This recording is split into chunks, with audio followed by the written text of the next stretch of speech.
Knock, knock. Who's there? You'll never, ever know. Just tell me one thing about yourself. I help victims of cyberbullying. No, please don't! You think you are the victim? You're not the victim, Casey. Ha, ha, ha. No! Maisie Williams. Pernah gak sih kalian melihat atau bahkan melakukan komentar-komentar pada sebuah konten seorang influencer atau selebriti yang mungkin terlihat seperti bahan bercandaan ya, tetapi ternyata memiliki efek yang besar terhadap kondisi mental orang tersebut? Perkenalkan, aku Rafida Askiarodan dari Program Studi Manajemen Pendidikan Islam, Fakultas Agama Islam, Universitas Singapura Bangsa Karawang, semester 4. Nah, hari ini aku mau membahas sebuah buku penting untuk kita semua yang berjudul Etika Digital, Yuk Lawan Cyberbullying.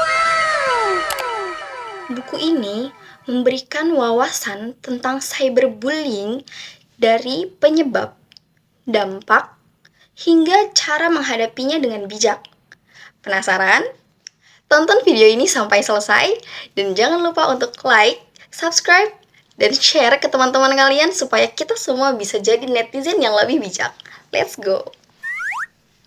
Jadi, buku ini merupakan bagian dari modul literasi digital dari Siberkreasi, sebuah gerakan yang fokus meningkatkan kesadaran masyarakat tentang etika di dalam dunia digital.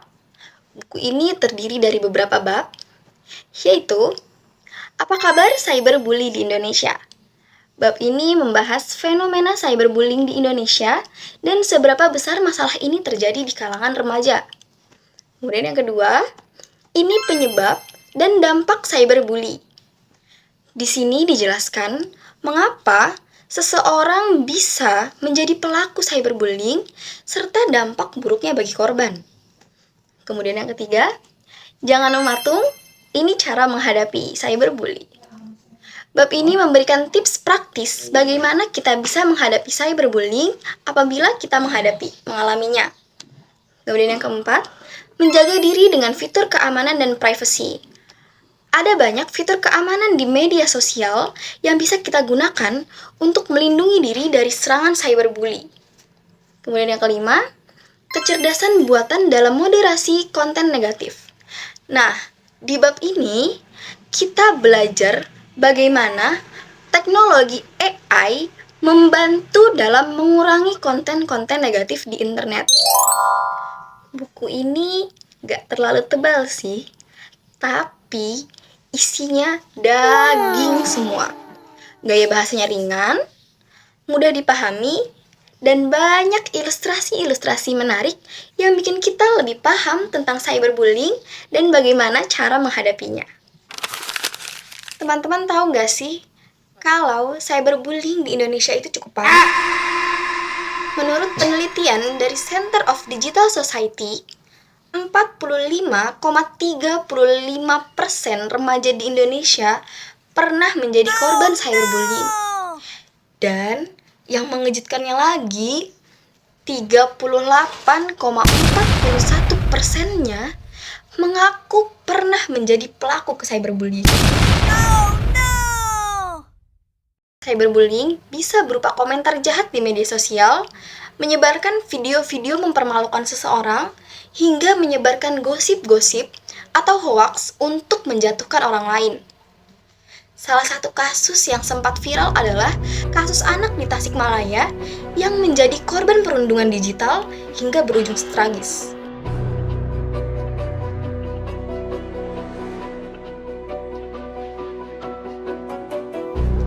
Dampak dari cyberbullying gak main-main.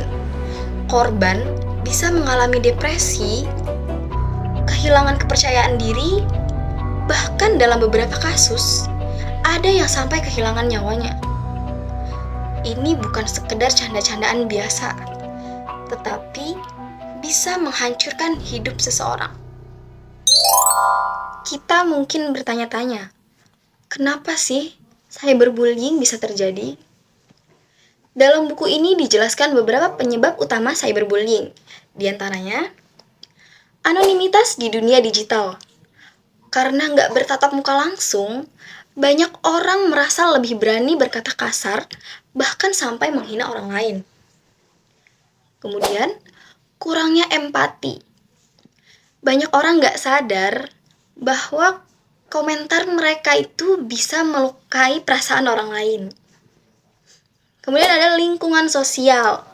Kadang kita ikut-ikutan tren atau mengikuti teman-teman yang melakukan perundungan. Dendam atau iri hati. Dalam beberapa kasus cyberbullying, karena pelaku ingin membalas seseorang atau merasa iri dengan keberhasilan orang lain. Nah, coba cek di diri kita masing-masing, apakah kita pernah melakukan hal-hal ini meskipun hanya sekedar bercanda? Jangan sampai kita tanpa sadar menjadi bagian dari masalah ini. Buku ini juga memberikan tips jitu bagaimana cara menghadapi cyberbullying. Kalau kamu menjadi korban, lakukan hal-hal berikut ini. Yang pertama, tetap tenang dan jangan membalas dengan emosi. Jangan terpancing provokasi karena ini justru bisa memperburuk keadaan. Kemudian, simpan bukti. Screenshot atau rekam kejadian sebagai bukti jika suatu saat perlu untuk dilaporkan. Kemudian, bicara dengan orang terdekat. Jangan diam sendiri. Ceritakan ke orang tua, guru, atau sahabat yang bisa membantu. Laporkan dan blokir pelaku. Gunakan fitur report atau blok yang ada di media sosial untuk menghentikan perundungan. Atur ulang privasi akun. Buat akun media sosial lebih aman dengan fitur privasi yang tidak mudah diserang pelaku cyberbullying. Jangan takut untuk speak up kalau mengalami cyberbullying. Kamu nggak sendiri dan selalu ada orang yang siap untuk mendukung. Nah, yang menarik dari buku ini, ternyata media sosial sudah menggunakan teknologi AI atau kecerdasan buatan untuk mendeteksi konten negatif, seperti ujaran kebencian dan cyberbullying. AI bekerja dengan membaca komentar-komentar dan unggahan-unggahan, lalu menyaring kata-kata yang dianggap berbahaya. Namun, AI tetap butuh bantuan kita. Jika menemukan konten yang berbahaya, kita harus aktif melaporkannya supaya AI bisa belajar dan semakin pintar dalam mengidentifikasi cyberbullying.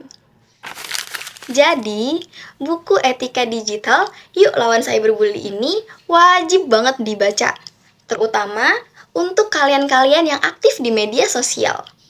Buku ini bukan cuma membahas tentang bahaya cyberbullying, tetapi juga memberikan solusi bagaimana kita bisa menjadi bagian dari perubahan.